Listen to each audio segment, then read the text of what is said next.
Namaste. Welcome to Sacred Sunday Sadhana.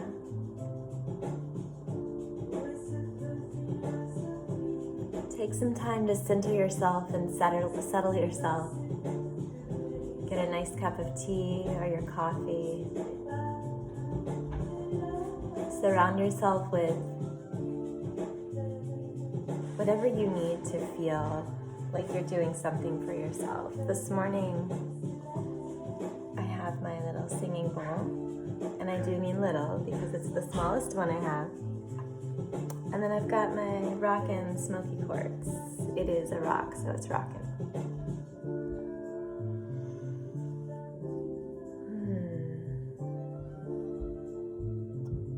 There's a lot going on in the world, and it's difficult. It's getting more and more difficult. Alexa, volume down. It's getting more and more difficult, I feel, for empaths to kind of give back what's not theirs. That's what I'm experiencing.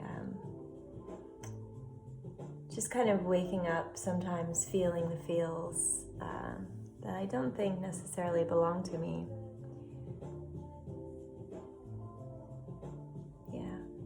So what I want to talk about today is I'd like to do a meditation with you, like a quantum physics meditation. And the beauty of this practice is that it builds on the premise that if you can picture it, then it can happen. Which is why we don't want to spend a whole lot of time ruminating in our fears. Because if we can picture what might happen, and picture what it would feel like and really just go there in our minds, then that's a very likely reality. So the more we picture something, the more it comes into fruition. And that might sound ridiculous. If it does, just take a minute and think about anything. You can isolate any incidents in your life and then think about how much energy had you spent thinking about that happened? Sometimes it's good things. Sometimes it's not good things. I grew up with this fear, like straight up fear, that I would have to have surgery on my eye. I mean, I started that fear when I was like 9 years old, a boy on the bus. How did that even happen? Oh, it was his umbrella, yeah. This boy on the bus was bullying me, and the tip of his umbrella, the bottom, ended up hitting me in the eye. And I got really scared. I started developing this fear that one day I might have to have surgery on my eye. And it was an irrational fear because there wasn't really anything in my environment that would deem that necessary, and my vision is 20/20. And sure enough, in 2018, I randomly had an inflammation in my right eye, and I had to have 3 surgeries on my eye. And even while it was happening, I was like, damn it. I spent too much energy not wanting this to happen, and that's what caused it to happen. And then I've also got good examples from the time I was, and you know what, also 9 was a big year for me. From the time I was 9, I wanted 2 little girls, and I could feel them, and I could feel what our love would be like for each other. And of course I wasn't ready when I was 9 to be a mama to 2 girls, but I could just feel them, and I wanted them. And whenever I would play house with my friends, I would daydream and pretend I had 2 girls. And even when I was pregnant with my second and we thought that she was a boy, and I was thrilled. It was like, oh yeah, it's not 2 girls, it's a boy and a girl, and it's gonna be wonderful. Then she was a girl, and I just was like, yeah, that's right. That's because I put so much energy into it. So those are just 2 rather big examples, but I bet you can think of hundreds of examples of things that you brought into fruition just based on what's in your mind's eye. Yesterday I was listening to the 2014 Jim Carrey commencement speech for the graduates at MUM, which is the university in Fairfield, Iowa. It's Maharishi University. I don't know where the other M comes from, of Minnesota, I guess. Did I say Idaho? It doesn't matter where the college is. There is a college, and it's called MOM, and it's the Maharishi University. And David Lynch is closely affiliated with that school because they do a lot of meditating, and transcendental meditation was a big part of David Lynch's visions, and I am seriously tangenting. However, I do have a point. I was listening to Jim Carrey's speech to these children that were graduating from college, and he said, "It's so great that you all have a meditation practice and you've come to know the difference between being afraid of being attacked by a dog in your mind and in actually being attacked by a dog in real life." And he spoke to the fact that that's something that a lot of adults never even begin to realize. We get so trapped in the mind, and we get so caught up in like the fear-based projection of what it would be like to get attacked by a dog and what I would do. And obviously attacked by a dog is just a metaphor for all the things that one could be afraid of and picture happening. But it's very different than in actual reality being attacked by a dog. That's a completely different scenario than just thinking about it. So I'm hoping that that makes sense. But basically, we can use our thoughts to create our reality. And that can be a hard concept when you realize that there's a lot going on in the world, and you might want to say, I have no part in that. But you do. You do. There's collective consciousness. We all brought this pandemic thing to fruition, one way or another. And likewise, we all have a part in getting us out of this mess that we're in. It's not just about a virus. It's about, we're rebuilding everything. We're rebuilding the fabric of our society. We're rebuilding our economy in the United States. We're rebuilding, redoing. And it starts with envisioning what that's going to be like. I don't like to spend a whole lot of time there thinking about society as a whole and what we're doing, and there's plenty you can be scared of from what's happening, but it's just not productive. It's not productive. What is productive is for you to project yourself in a year, in 5 years, in 10 years, in 20 years, in 30 years, being healthy, being happy, being fulfilled, and being wise and warm and open and loving. It's important. It's important for you. It's important for your family. It's important for everybody in the world that you specifically begin to daydream and project what it's going to be like. And so I know my students and I have talked about Dr. Joe Dispenza. He's the chiropractor that was run over during a triathlon, and he reconstructed his spine with his own mind without surgery. And his entire life purpose now is to share that you create your own reality, that you are the placebo, that at any time you can stop being yourself and start being your new self. And the mechanics behind that is quantum physics. So let's just do a little quantum physics meditation together. Sip break. All right. So get yourself in whatever position it is that you like to be in when you're meditating. In these times, or in trouble times, or if you're not in trouble times, just don't even subscribe to that. But if you are like having a lot of fear or just finding yourself really down, I invite you to lay down for the meditation. Lay down on your back, no pillow under your head, just flat head, And that allows your parasympathetic nervous system to take over, and you really begin to release, relax and digest hormones. Rest and digest. Alexa, volume down. I do love this song. It's a great song to asana too. Thievery Corporation, this is Lebanese Blonde. FYI. All right. Oh, there's a baby lizard on my window. Sorry, I get a little distracted. I am a 4 in the Enneagram. But let's meditate. Enough about lizards. So if you're laying down or if you're sitting up, just begin to breathe deeply into your belly. Let your breath anchor you to the ground, and know that as you send your breath down to the earth rises up to meet you. Gaia comes up to hold you as you reach down to hold her.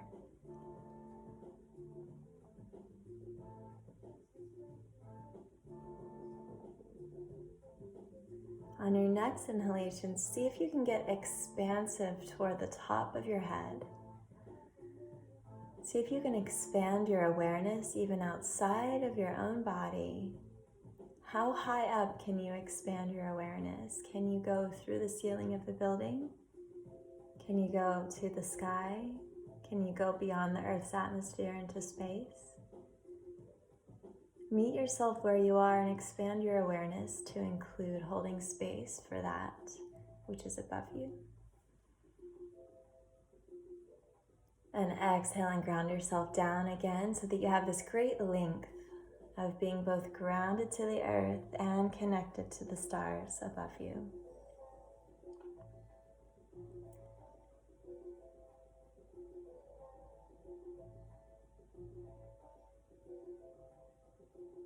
Continue breathing into your belly and begin to picture yourself in 1 year. Picture the most beautiful, the healthiest, the strongest, the happiest version of yourself that you can possibly imagine.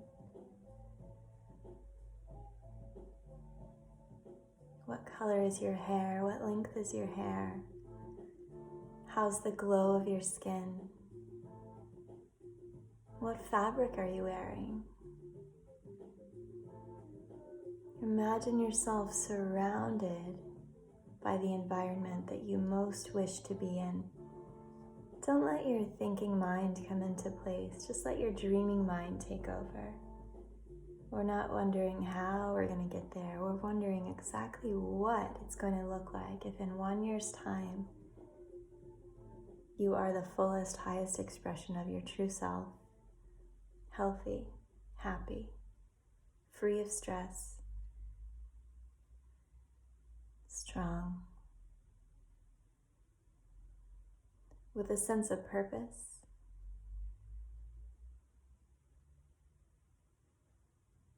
you're sleeping well, you're eating well, you have a balanced life, your family is happy, your family is healthy.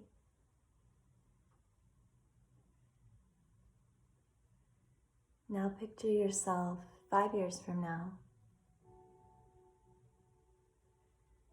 an even greater expression of your highest self, an even fuller capacity of health, happiness, strength, security, free of stress.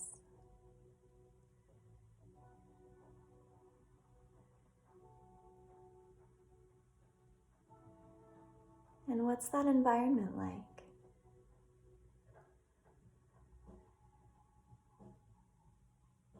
Imagine that now, right this minute, goes to the front door of this 5 years from now version of yourself. And you knock on the door. And you, 5 years from now, opens the door, fully expecting you, arms open, full embrace. What does your 5 years from now version of you smell like? What does the hug feel like? As you welcome yourself into the home, look around, notice what you notice. Sit down and have tea with yourself in the future, and ask your future self any questions that you have. And just receive what she might whisper back to you, or he. Receive what your future self is telling you in nurturance and in support of where you are now, and in encouragement and validation of how it will be.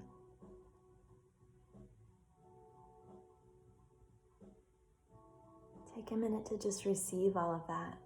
Notice what you notice.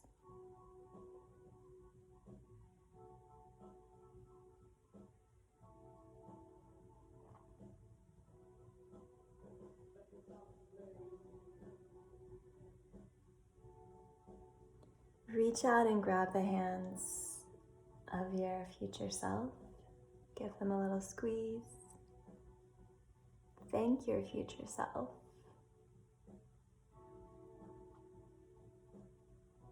Say goodbye. Your future self tells you that you're welcome anytime. You can come back at any moment. And maybe she sends you off with something warm that she's just baked for you.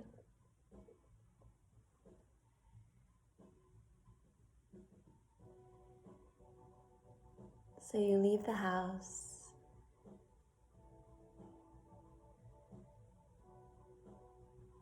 Use your Annamaya Kosha, your body, your physical body, to bring yourself back into the awareness of this moment, noticing the temperature on your skin. Notice what you hear and smell and feel and see. Let your eyes slowly open, blink them open. Maybe there's still a lizard beside you in the window. Notice what you notice and remember what it felt like to see yourself in the future. And if you gained any wisdom, if you received any wisdom from your future self, just hold on to that, write it down, put it on your mirror in the bathroom. Just remember that that future that you saw is entirely possible. And the more that you visit, and the more that you project, and the more that you put energy into that, the more that that's very likely and real.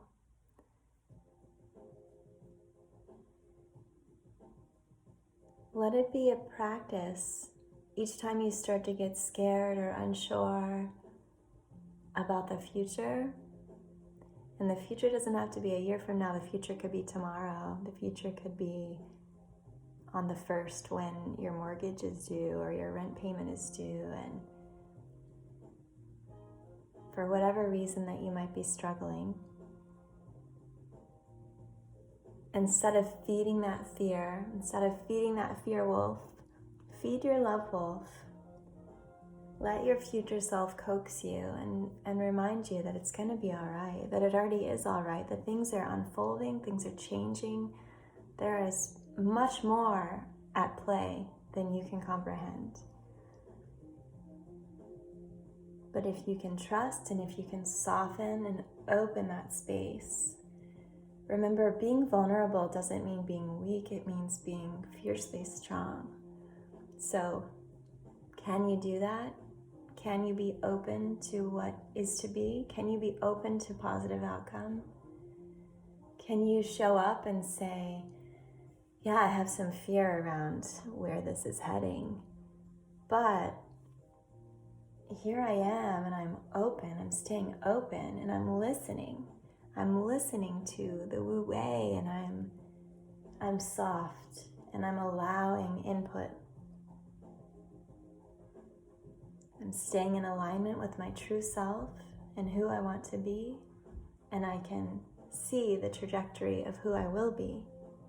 And I know in that moment, everything's going to be okay. And everything is already okay.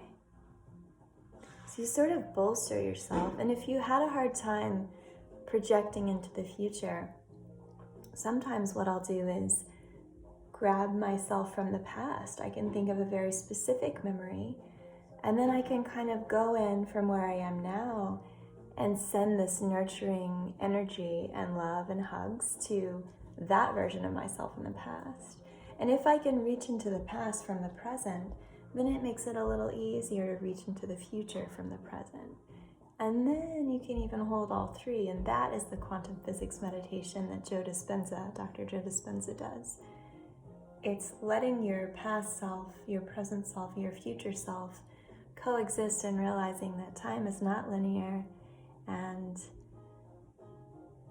you are actually driving this vehicle. You're driving this vehicle.